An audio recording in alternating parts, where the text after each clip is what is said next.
Hi students, എല്ലാവർക്കും ഐക്കോളാബിന്റെ പുതിയ ക്ലാസ്സിലേക്ക് സ്വാഗതം.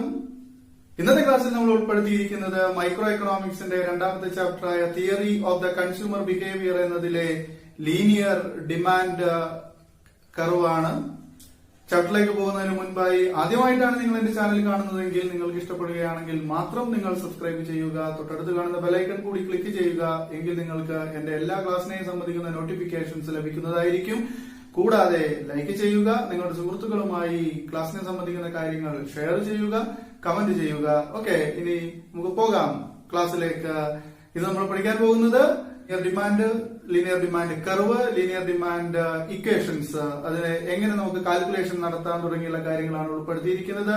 Okay, the relation between price and demand of a commodity is linear or non-linear. അതായത് ഒരു വസ്തുവിന്റെ വിലയും അതിന്റെ ഡിമാൻഡും തമ്മിലുള്ള റിലേഷൻഷിപ്പ്, ബന്ധം എന്ന് പറയുന്നത് ലീനിയർ ആകാം അഥവാ നോൺ ലീനിയർ ആകാം. എന്താണ് ലീനിയർ? ലീനിയർ എന്ന് പറയുന്നത് സ്ട്രൈറ്റ് ലൈൻ എന്നാണ് അർത്ഥമാക്കുന്നത്, അതായത് നേർരേഖ.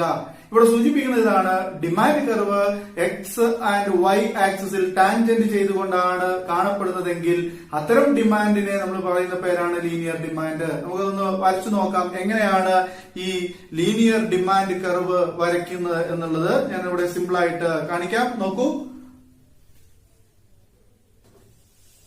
നമ്മളിവിടെ എക്സ് ആൻഡ് വൈ ആക്സിസ് വരച്ചതിന് ശേഷം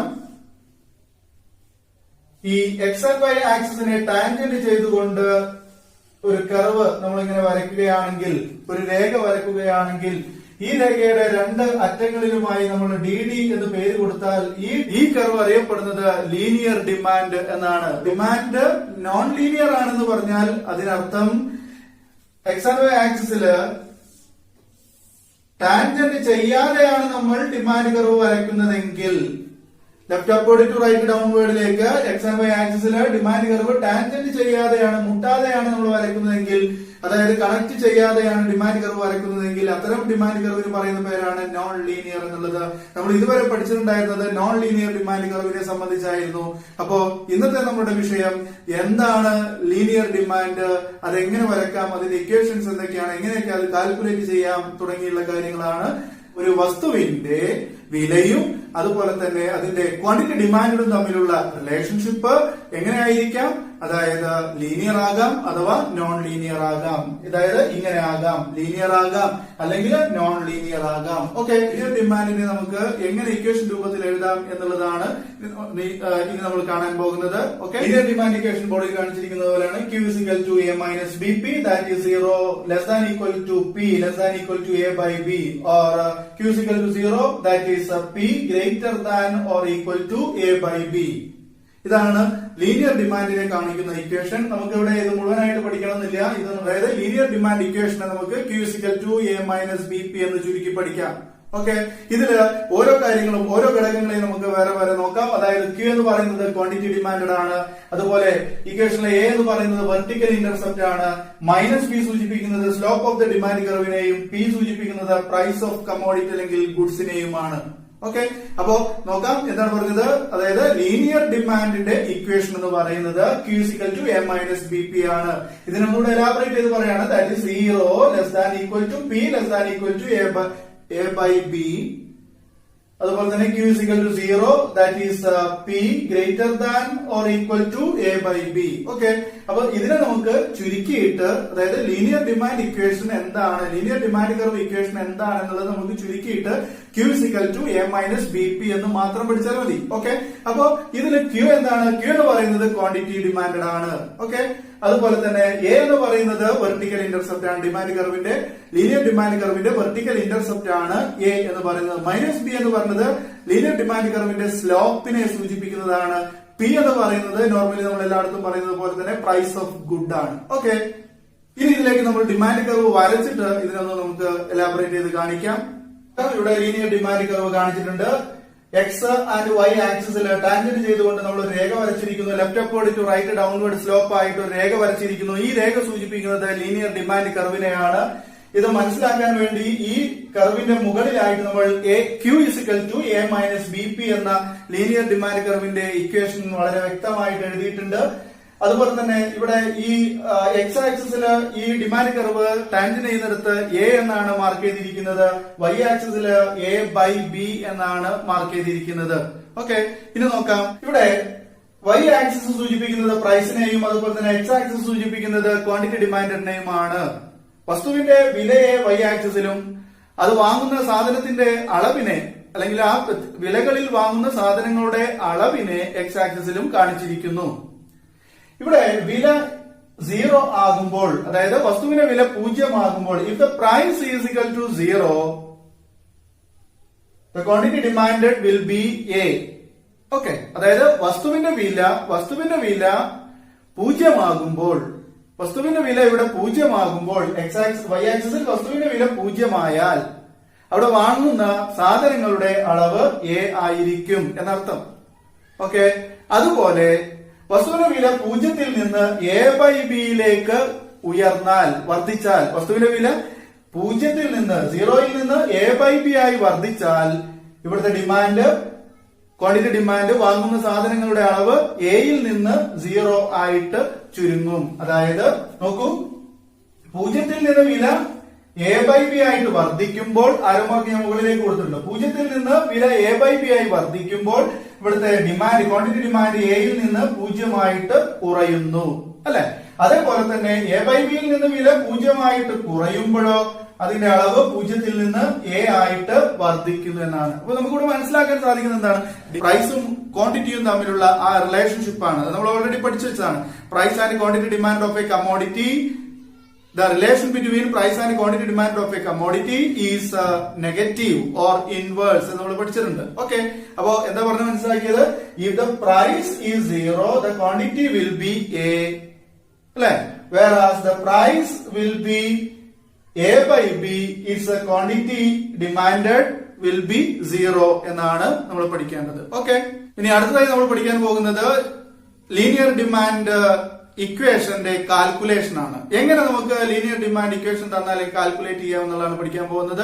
അപ്പൊ ഇതിൽ ഈ പരീക്ഷയ്ക്ക് വരുന്ന ഒരു ചോദ്യം എന്ന് പറയുന്നത്, ഇവിടെ ഈ കർവുമായി ബന്ധപ്പെട്ട് പരീക്ഷയ്ക്ക് വരുന്ന ഒരു ചോദ്യം എന്ന് പറയുന്നത് ലീനിയർ ഡിമാൻഡിന്റെ സ്ലോപ്പ് എന്താണെന്നുള്ളതാണ്. അത് പഠിച്ചു നോക്കിയാൽ ലീനിയർ ഡിമാൻഡ് കർവിന്റെ സ്ലോപ്പ് -b ആയിരിക്കും. അതായത് ഇവിടെ എന്തുകൊണ്ട് -b ആകുന്നു, b മൈനസ് ആകുന്നു, അതായത് ലെഫ്റ്റ് അപ്വേർഡ് ടു റൈറ്റ് ഡൗൺവേർഡിലേക്കാണ് ഡിമാൻഡ് കർവ് സ്ലോപ്പ് ചെയ്തിരിക്കുന്നത്. അതായത് ഇവിടെ പ്രൈസിൽ ഉണ്ടാകുന്ന മാറ്റത്തിനനുസരിച്ച് അല്ലെ ഡിമാൻഡില് എന്തുണ്ടാകുന്നു, മാറ്റം ഉണ്ടാകുന്നു. അപ്പൊ പ്രൈസ് കൂടുമ്പോൾ ഡിമാൻഡ് എന്ത് ചെയ്യുന്നു, കുറയുന്നു. പ്രൈസ് കുറയുമ്പോൾ ഡിമാൻഡ് എന്ത് ചെയ്യുന്നു, കൂടുന്നു.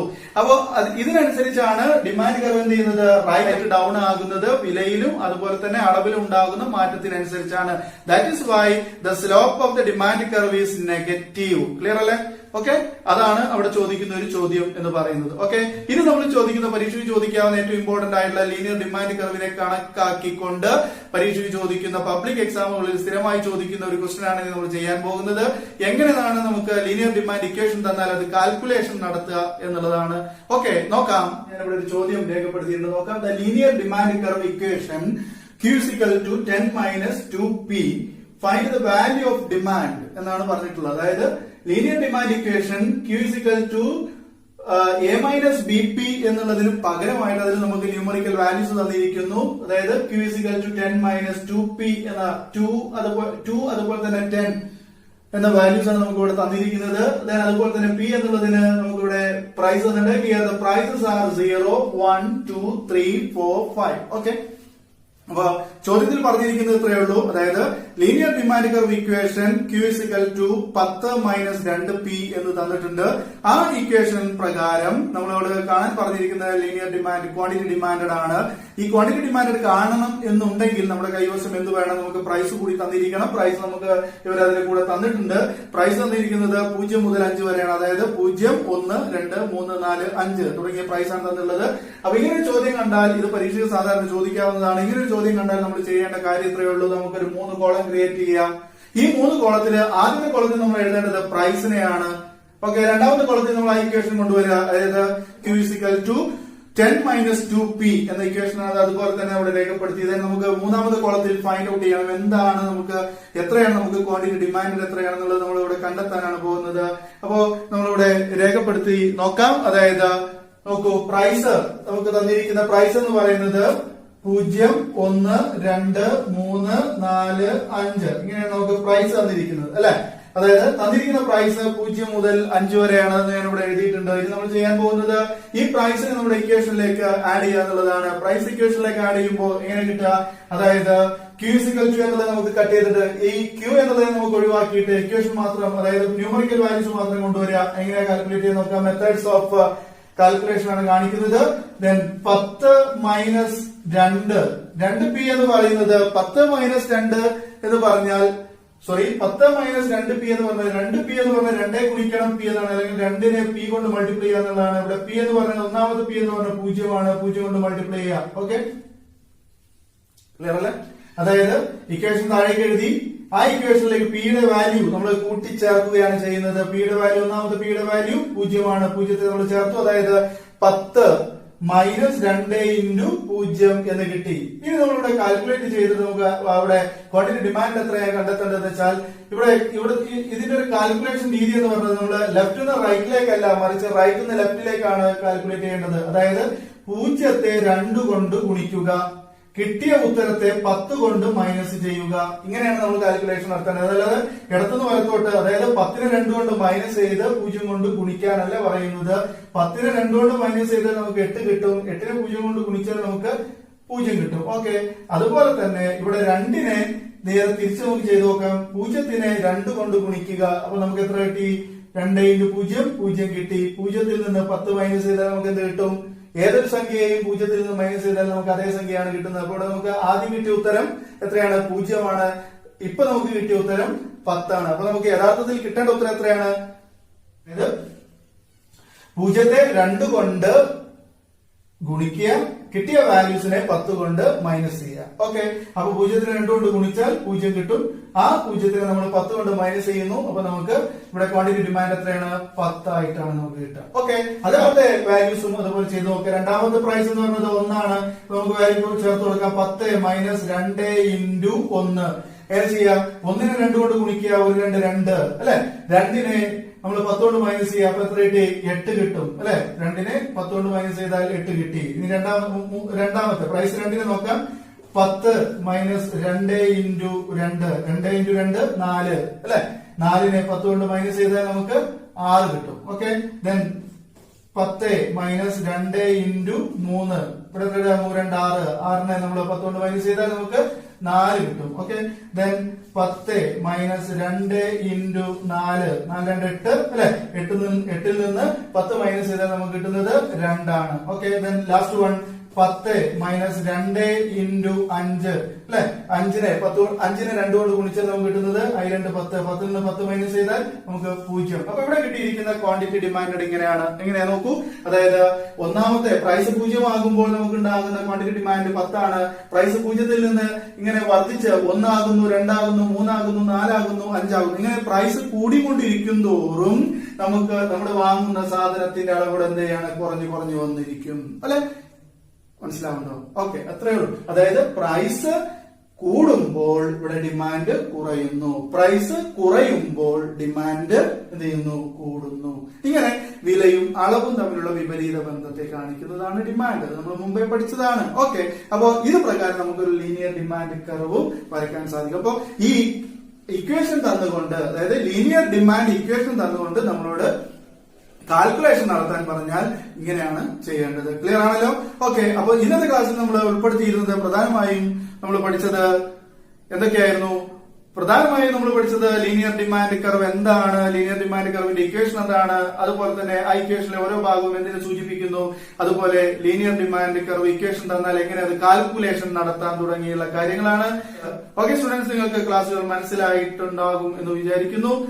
നിങ്ങൾ ചെയ്യേണ്ട ഒരു കാര്യം ഇതാണ്, ഒരു റിക്വസ്റ്റ് ആണ്. നിങ്ങൾ എന്റെ വീഡിയോസ് മുഴുവനായിട്ട് കാണാൻ ശ്രമിക്കുക. അതായത് സ്കിപ്പ് ചെയ്ത്, അതായത് ഓടിച്ചിട്ട് പോവാതെ, സ്കിപ്പ് ചെയ്ത് പോവാതെ നിങ്ങൾ ക്ലാസ്സുകൾ പൂർണ്ണമായും കാണുക. എങ്കിൽ മാത്രമേ നമുക്ക് തുടർന്നുള്ള ഭാഗത്തേക്ക് പോകുമ്പോൾ ക്ലാസ്സുകൾ വളരെ വ്യക്തമാക്കി മനസ്സിലാക്കാൻ കഴിയുകയുള്ളൂ.